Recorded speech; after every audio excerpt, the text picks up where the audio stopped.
Late us start with topic rational number and irrational number. So हम क्या पढ़ने वाले हैं आज? Rational number and irrational number के बीच में डिफरेंस क्या होता है. फ्रॉम 8th क्लास हमने ये पढ़ा होगा, 7th क्लास में भी पढ़ा होगा रैशनल नंबर क्या होता है. फिर हमने 9th क्लास में फिर नई चीज पढ़ी कि इरैशनल नंबर कुछ होता है.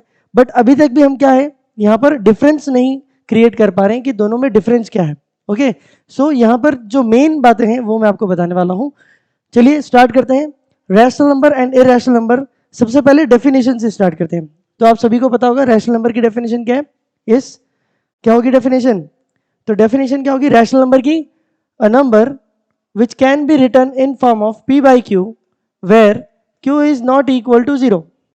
राइट, सब लोग यही सोच रहे होंगे कि ये डेफिनेशन है. p by q लिखा, जो भी नंबर p by q की फॉर्म में होगा where q is not equal to 0 होगा, तो हम क्या बोलेंगे कि ये रैशनल नंबर है. बट ये इनकम्प्लीट डेफिनेशन है. अगर हम सिर्फ इतना सा बोलेंगे तो ये क्या हो जाएगा, इनकम्प्लीट हो जाएगा, क्योंकि ये सारी चीजों को डिफाइन नहीं कर पा रहा है ना. फॉर एग्जाम्पल मैंने लिखा √2/3, बट ये नंबर रैशनल नहीं है, लेकिन फिर भी p by q की फॉर्म में लिखा हुआ है ना. तो ये चीज ऐसे एज सच या ऐसे कोई एग्जाम्पल्स जो होते हैं वो हमें क्या करते हैं, कंफ्यूज कर देते हैं कि ऐसा क्यों हो रहा है. राइट, तो हम क्या करेंगे, इन सबको प्रॉपर डिफाइन करेंगे. प्रॉपरली क्या करेंगे, डिफाइन करेंगे. तो हम क्या लिखेंगे यहाँ पर कि a number which can be written in p by q form where q is not equal to 0 and p and q belongs to integer. z का मतलब क्या होता है, integer. z denotes for integer. p and q जो है must be integer. जैसे ही आपने ये चीज बोली कि p and q जो है इंटीजर होंगे, ये प्रॉपरली डिफाइन हो गया कि p भी इंटीजर होना चाहिए, q भी इंटीजर होना चाहिए, where q not equal to 0 होगा. अदरवाइज सारे के सारे इंटीजर वैल्यू ले सकता है. तो जब ये दोनों वैल्यू इंटीजर होगी, सिर्फ उसी केस में हम रैशनल नंबर के लिए बोलेंगे कि ये रैशनल नंबर है. राइट, तो ये आपकी प्रॉपर डेफिनेशन होगी. अब क्योंकि मैं कंपेयर कर रहा हूं, तो अगर कोई नंबर p by q की फॉर्म में है और रैशनल नंबर है, तो इरैशनल नंबर क्या होगा, which is not in form of p by q. ऐसा कोई नंबर जो p by q की फॉर्म में नहीं लिख सकते हैं, उसे हम क्या बोलेंगे, इरैशनल नंबर. ठीक है, तो यहां से आप इस डेफिनेशन से आपको ये चीज क्लियर हो जाएगी कि कोई नंबर रैशनल है या नहीं. अगर रैशनल नहीं है तो इरैशनल होगा. राइट, तो रैशनल आपको समझ में आ गया. ये कहाँ की बात हो गई, ये तो हो गई फ्रैक्शन की फॉर्म में अगर दे रखा है तो. क्या होगा अगर डेसिमल की फॉर्म में दे रखा है तो? या तो हम उसको कन्वर्ट करें, अगर वो कन्वर्ट हो जाता है तो इसका मतलब वो रैशनल है, और नहीं होता है तो इरैशनल है. बट बहुत लॉन्ग प्रोसेस हो गया. राइट, हमें सिर्फ देखना है और देखते ही बता देना है कि वो रैशनल है कि इरैशनल. तो फ्रैक्शन की फॉर्म में आप लोग को समझ में आ गया. अब हम करते हैं next in form of decimal. अगर डेसिमल की फॉर्म में कोई नंबर मुझे दे रखा है, then how can we conclude that whether it is rational और इरैशनल. राइट, तो देखिए इस केस में क्या होगा, जब कभी हम बात कर रहे हैं डेसिमल फॉर्म की, तो डेसिमल फॉर्म में आपको इरैशनल नंबर याद रखना है. कैसे? जो भी नंबर डेसिमल नंबर जिसका डेसिमल एक्सपेंशन, हम किसकी बात करेंगे, डेसिमल एक्सपेंशन की बात करेंगे.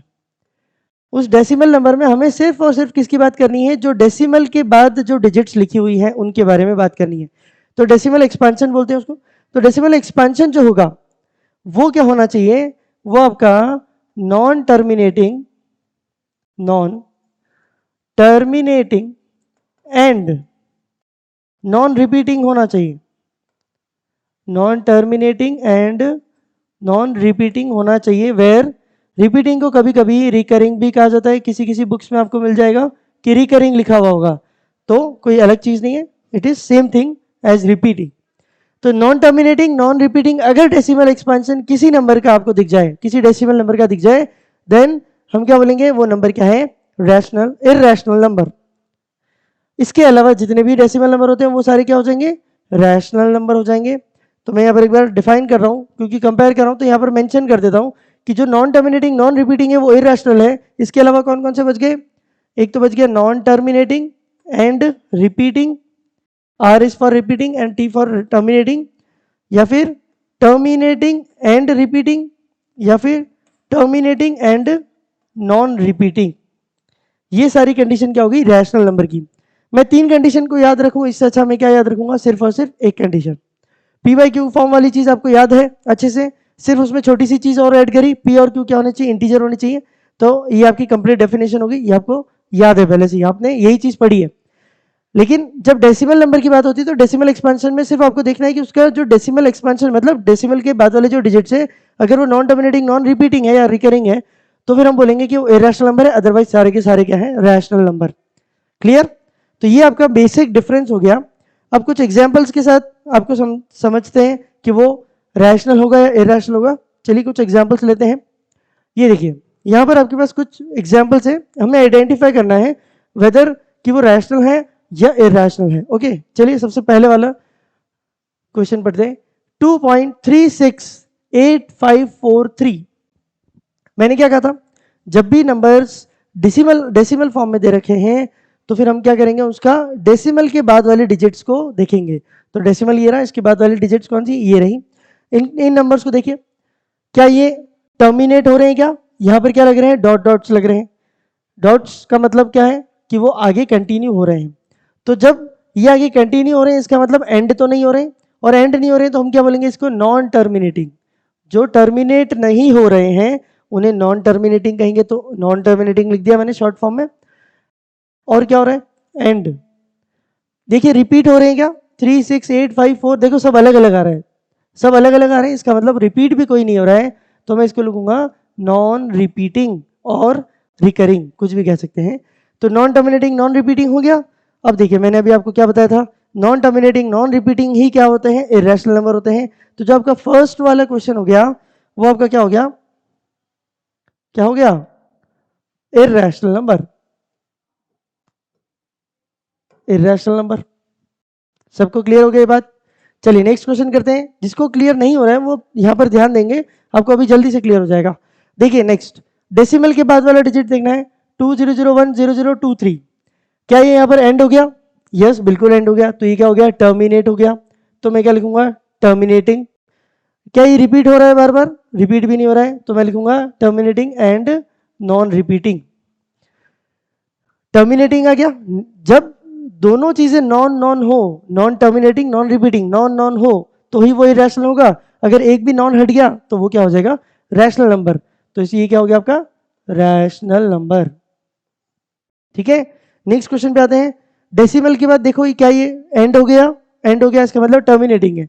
टर्मिनेटिंग है मतलब नॉन नहीं है इसके पास, नॉन नहीं है तो मैं सीधा सीधा बोल सकता हूँ रैशनल है। फिर भी रिपीटिंग है क्या, देखो रिपीट हो रहा है, तो मैं लिखूंगा टर्मिनेटिंग एंड रिपीटिंग। तो ये क्या हो गया, रैशनल नंबर।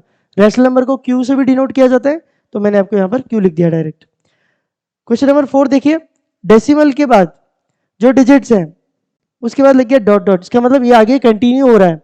कंटिन्यू हो रहा है इसका मतलब ये नॉन टर्मिनेटिंग है, तो मैं यहाँ मेंशन कर दूंगा इसको non terminating.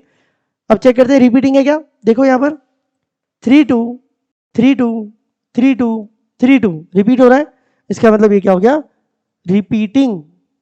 Non terminating and repeating, एक भी नॉन हट जाता है तो क्या बन जाता है, रैशनल नंबर। दोनों नॉन होगा तो ही इरेशनल होगा, अदरवाइज वो रैशनल नंबर हो जाएगा। नेक्स्ट देखिए 786 ये दे रखा है। अब यहां पर क्या होगा, यहां पर तो देखो डेसिमल ही नहीं है। अगर ये डेसिमल नहीं है तो इसका मतलब ये क्या है, ये एक बहुत बड़ा नेचुरल नंबर दिख रहा है। तो नेचुरल नंबर तो क्या होते हैं, सारे के सारे रैशनल नंबर होते हैं। कभी कभी क्या होता है, हम फ्लो में ये देखना भूल जाते हैं कि डेसिमल के बाद वाले डिजिट्स देख रहे हैं, इसीलिए ये क्वेश्चन यहाँ पर मेंशन किया गया है कि डिजिट्स देखने से पहले ये तो देखो कि डेसिमल कहाँ है, राइट। तो डेसिमल नहीं है इसका मतलब ये नेचुरल नंबर है, और नेचुरल नंबर होता है तो रैशनल नंबर ही होता है। इसके बाद 0.000812911103, ओके आगे लग रहे हैं डॉट्स, इसका मतलब ये टर्मिनेट तो नहीं हो रहा है। टर्मिनेट नहीं हो रहा है इसका मतलब नॉन टर्मिनेटिंग है, नॉन टर्मिनेटिंग है। एंड रिपीट हो रहा है क्या, देखो यहाँ पर 0 रिपीट होना बंद हो गए, वापस सब अलग अलग डिजिट्स आ रहे हैं, तो ये नॉन रिपीटिंग भी है। और जब नॉन नॉन हो जाता है, जब दो नॉन एक साथ आ जाते हैं तो हम क्या बोलते हैं, वो इरेशनल नंबर है। और इरेशनल नंबर को कभी कभी पी से भी डिनोट कर सकते हैं, तो इरेशनल नंबर हो गया ये। तो question number 1 and last one that is 6th one, both are irrational number and other all are rational number, right. I think आपको ये चीज समझ में आ गई होगी। चलिए एक छोटा सा क्वेश्चन आपके लिए, व्हाट इज पाई? पाई क्या है? पाई वेदर इट इज रैशनल और इरेशनल। अगर आपने कभी पढ़ा होगा इसके बारे में तो आपने यही चीज पढ़ी होगी कि पाई जो होता है वो आपका इरेशनल नंबर होता है, राइट? क्या होता है? Irrational number. अगर ये इरेशनल नंबर, इसका मतलब मैं इसको पी बाई क्यू की फॉर्म में नहीं लिख सकता, लेकिन पाई को तो मैं क्या लिखता हूं? 22/7 लिखता हूं ना, लिख दिया। अब 22/7 ये तो पी बाई क्यू की फॉर्म है, ये तो क्या है? रैशनल नंबर है, तो ये तो आपका रैशनल हो गया। ये क्या हो गया? रैशनल।